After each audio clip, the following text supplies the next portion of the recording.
Vande Mataram dear students. आज हम शुरू करने जा रहे हैं हमारा न्यू चैप्टर की शुरुआत करने से पहले हम बात करेंगे गद्य के ही एक पार्ट आत्मकथा के बारे में। आत्मकथा किसको कहते हैं, किसी को पता है? आत्मकथा का अर्थ होता है अपने जीवन की घटनाओं का स्वयं लिखा हुआ विवरण। यानी जो व्यक्ति अपने ही जीवन के बारे में खुद ही लिख रहा है, बता रहा है, उसको कहते हैं आत्मकथा, जिसमें व्यक्ति अपने जीवन की बीती हुई बातों का अवलोकन करता है। आत्मकथा कई बार हमारे लिए प्रेरणा स्रोत भी साबित होती है। आज हम ऐसी ही एक आत्मकथा पढ़ने वाले हैं। वो है मेरी बात, जो लिखी गई है डॉक्टर एपीजे अब्दुल कलाम के द्वारा। उनकी आत्मकथा का नाम वैसे तो साभार मेरी जीवन यात्रा, यानी आभार के साथ मेरी जीवन यात्रा, ऐसा ही उनकी आत्मकथा है।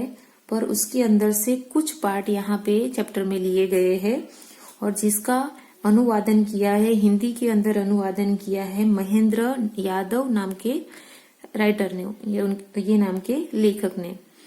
तो आज हम देखेंगे उनके द्वारा लिखी गई आत्मकथा। सबसे पहले देखेंगे पाठ का परिचय।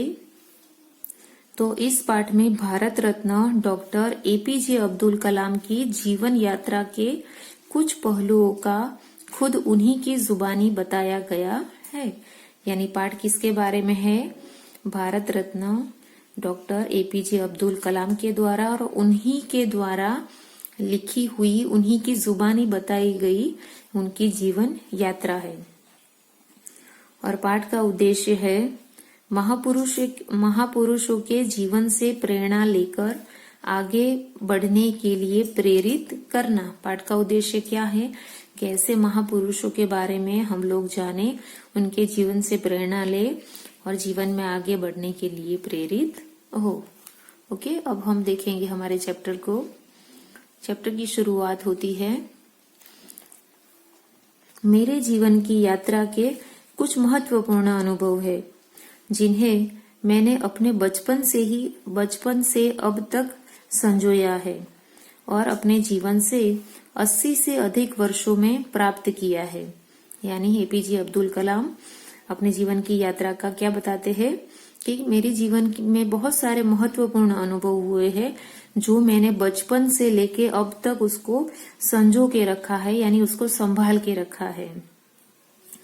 और उसको 80 से अधिक वर्षों में, मतलब उनकी आयु कितनी हो चुकी है? 80 के आसपास हो चुकी है। तो मैंने अपने इस अनुभव को 80 वर्षों में प्राप्त किया है। ऐसे अनुभव मेरे पास अभी तक है।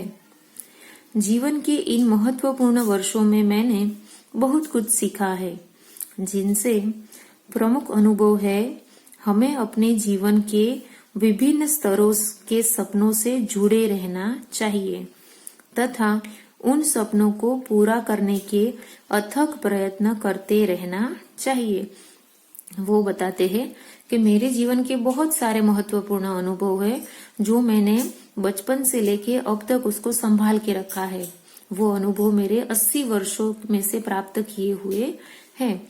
जो 80 वर्षों में मैंने जो अनुभव प्राप्त किया है उसमें से जो सबसे प्रमुख है, सबसे महत्वपूर्ण मेरा अनुभव है, वो ये है कि जीवन के जो भी विभिन्न स्तर हमारी जिंदगी में आते हैं उनमें हमें सपनों से जुड़े रहना चाहिए। जैसे कि हम छोटे हैं तो छोटे होते तब हमारे सपने कुछ अलग होते हैं, फिर हम यंग हो जाते तो हमारे सपने अलग होते हैं, फिर हम थोड़े बूढ़े हो जाते हैं तो हमारे सपने अलग होते हैं। तो ऐसा बताते हैं कि हमें जीवन के जो भी विभिन्न स्तर में जो भी हमने सपने देखे हैं हमें उनसे जुड़े रहना चाहिए और वो सपनों को पूरा करने का अथक प्रयत्न, यानी बिना थके प्रयत्न करते रहना चाहिए। वो उनका प्रमुख अनुभव है जो हमें वो बताना चाहते हैं। अगर हम अपने सपनों की पूर्ति के लिए प्रयास करते रहेंगे तो हमें जीवन में निश्चित रूप से सफलता प्राप्त होगी।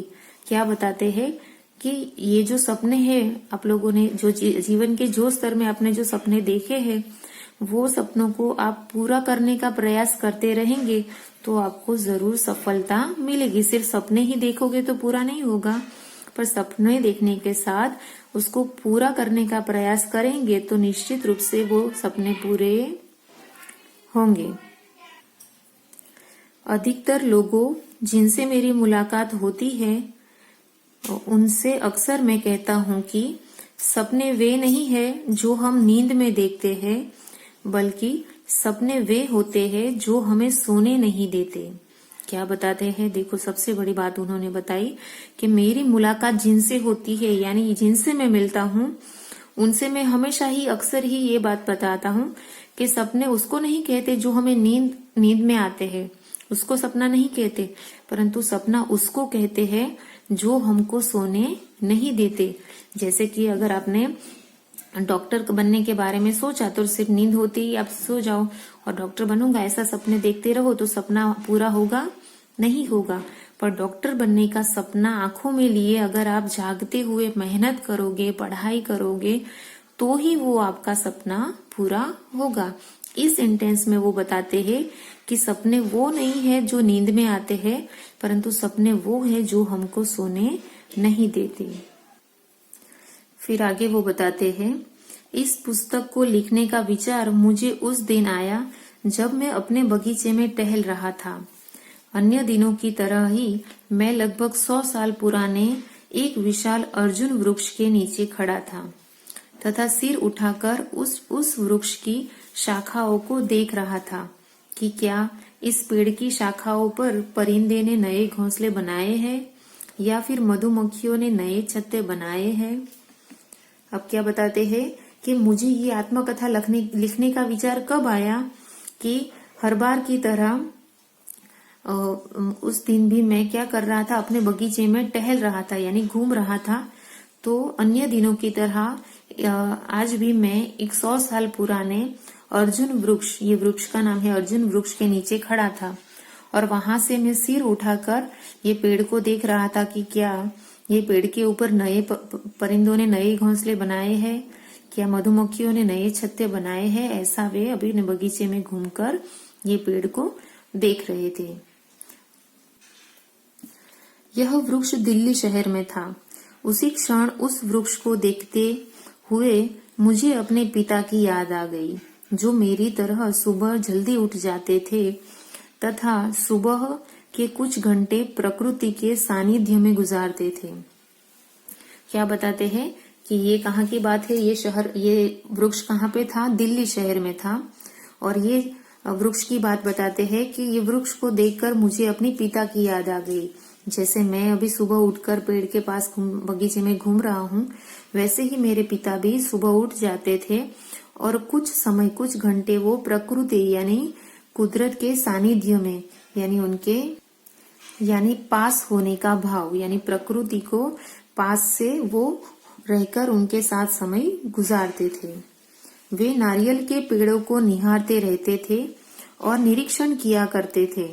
इतना ही नहीं, वे अपने शहर के मार्गों पर पैदल घूमते थे, मुस्कुराते हुए। मैं अपने बचपन की यादों में खो गया जब मैं अपने पिताजी का हाथ पकड़कर उनके साथ घूमने निकला था। वो अपने बागीचा में घूमते घूमते एक अशोक नाम के पेड़ के नीचे खड़े हो जाते हैं और वहां से वो अपनी बचपन की यादों में चले जाते हैं, जहां पे उनको याद आता है कि मेरे पिता भी ऐसे ही प्रकृति के सानिध्य में ऐसे घूमते थे और नारियल के पेड़ों को वो निहारते थे, उनका निरीक्षण किया करते थे।